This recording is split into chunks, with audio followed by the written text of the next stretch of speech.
January 19th, 1991. 2:17 am. Altitude 24.0 feet.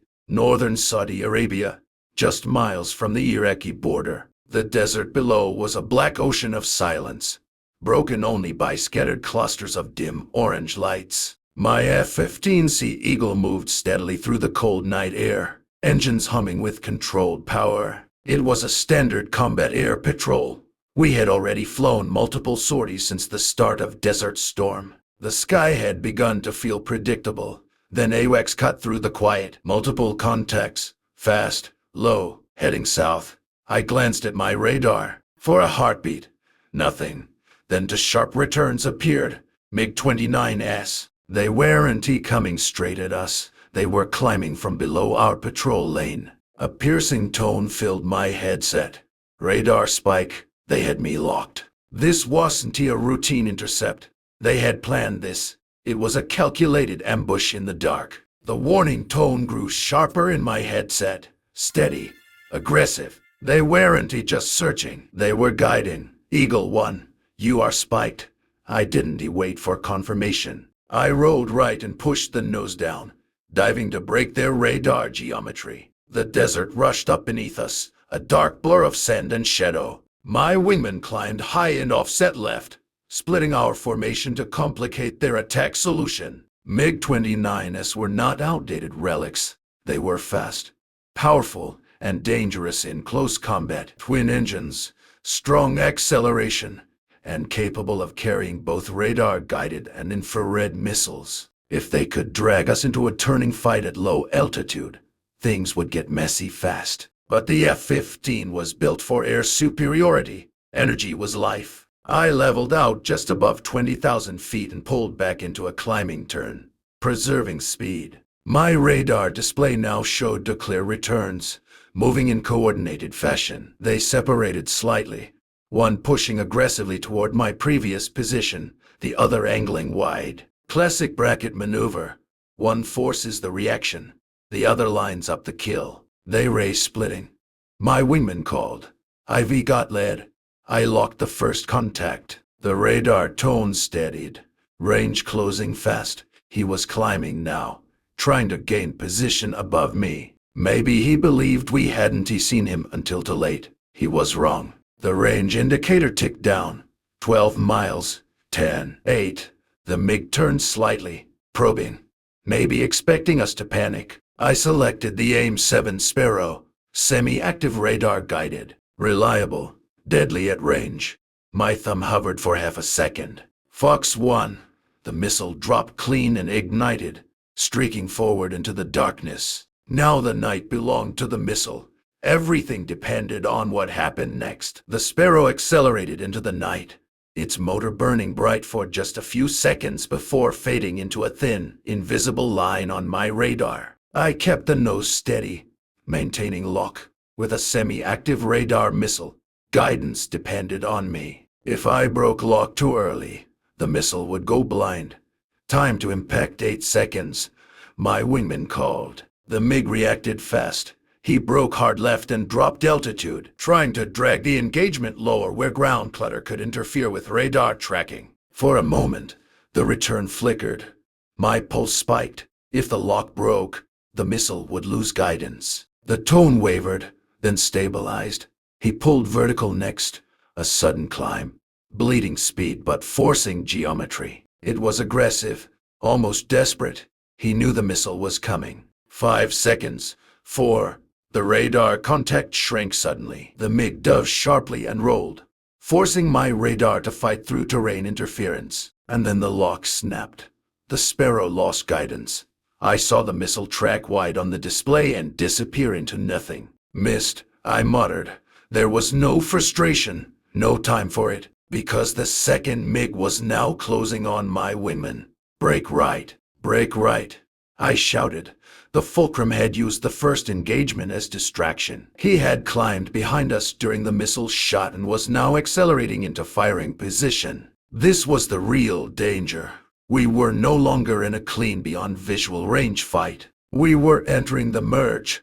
The sky exploded into motion. I rolled inverted and pulled through, crossing beneath my wingman to reposition. My G-suit inflated as the aircraft bit into the turn. 6 guess, then 7. The MiG flashed into visual range, just a dark silhouette against a slightly lighter horizon. Twin engines burning hot. Now radar didn't matter. Now it was about angles and energy. I switched to AIM-9 Sidewinder, heat-seeking, close range, personal.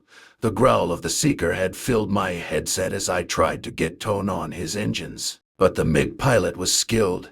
He wasn't flying predictably. He snapped into a high alpha maneuver, nose pitching up sharply, trying to force an overshoot. If I passed him, he'd have a firing window. I tightened the turn instead, holding speed, refusing the overshoot. This wasn't a clean intercept anymore. This was a knife fight in the dark. The MiG pulled into the vertical, nose high, engines blazing. He was trying to force me into a slow climb where his high angle of attack maneuverability might give him a brief advantage. The Fulcrum could point its nose aggressively at low speed. If he could get even a short firing window, one infrared missile would be enough. I refused the bait. Instead of matching his steep climb, I kept my speed, arcing slightly wider and preserving energy. The F-15 wasn't built to outdance everything in a tight circle. It was built to dominate with power and stability. I stayed fast, controlled. The MiG reached the top of his climb and rolled, trying to come down behind me. That was the mistake. He had traded speed for angle.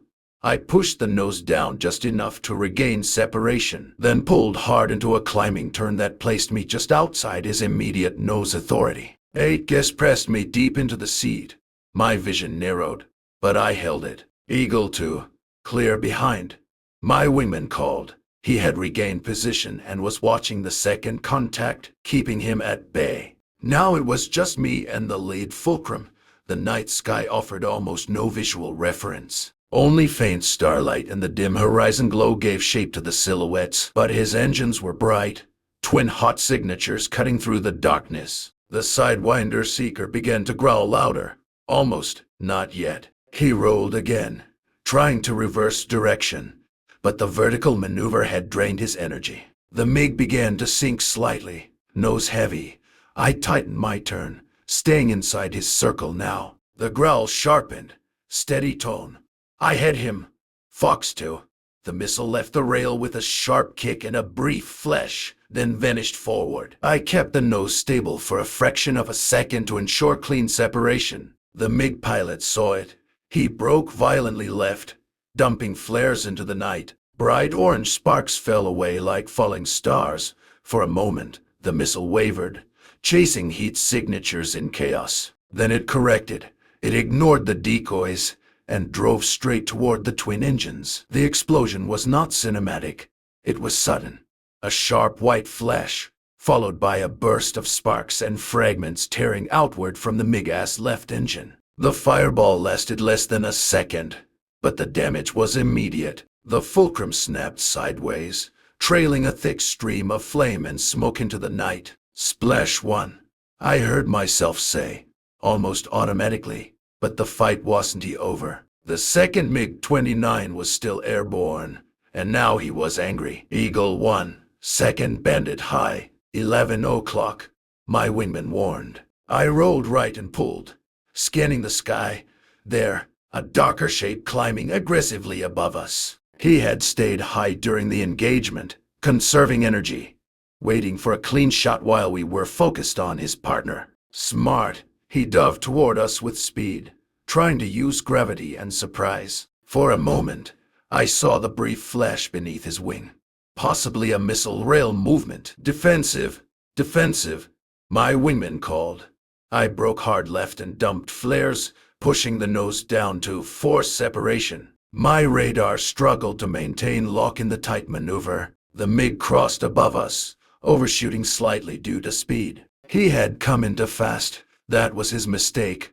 My wingman reacted instantly. Instead of following my brake, he pulled vertical, climbing into the MiG-ass blind spot. We had trained for this. One defends, one kills. The desert horizon spun again as I regained speed and climbed to rejoin. Fox 1. My wingman called, and AIM-7 Sparrow streaked upward into the darkness. The MiG attempted a brake turn, but he had already bled to much speed in the dive. The radar lock held. Seconds stretched, then a flash in the upper sky. Brief, violent. The second fulcrum erupted into fragments, debris scattering like sparks against the black backdrop. Silence followed. Two MiG-29s had launched in confidence. Two MiG-29s were now falling toward the desert below. I scanned the radar again. Clear. The ambush had failed. Eagle flight. Confirmed status. AWACS' voice came through calm and steady, as if the last 3 minutes had been nothing more than a routine drill. Two bandits down. Airspace clear, I replied. My breathing was still heavy inside the mask. Adrenaline doesn't hit you during the fight. It hits you after. When the sky goes quiet, when you realize how close it was. Below us, the desert was silent again. No explosions visible from this altitude. No glowing wreckage. Just darkness swallowing everything. I checked fuel, weapons, systems. The Eagle had performed exactly as designed. Radar advantage, energy management, discipline. That was the difference. MiG-29 pilots were not amateurs.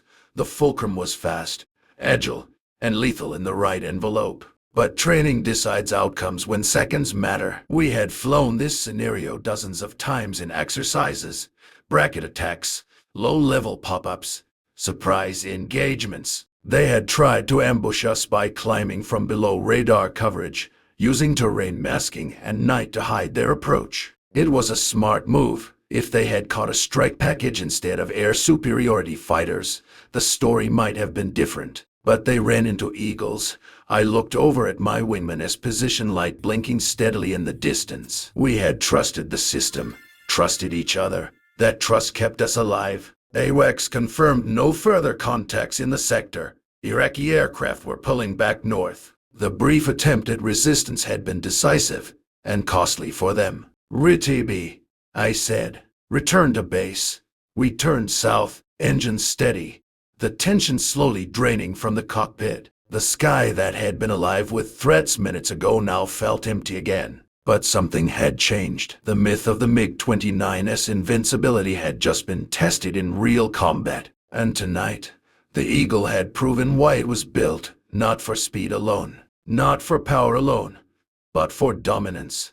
By the time we crossed back over friendly territory, the horizon was beginning to fade from black to deep blue. Dawn was still far away, but the night no longer felt endless. The engagement had lasted less than 3 minutes, 3 minutes that could have ended differently. Two Iraqi MiG-29s had launched with the advantage of surprise. They had planned the geometry, the timing, the climb from below radar coverage. It was a calculated ambush, but air combat isn't decided by surprise alone. It is decided by awareness, training, discipline under pressure. That night over the desert, the F-15 proved what it had been built to do. Not just to fight, but to control the sky.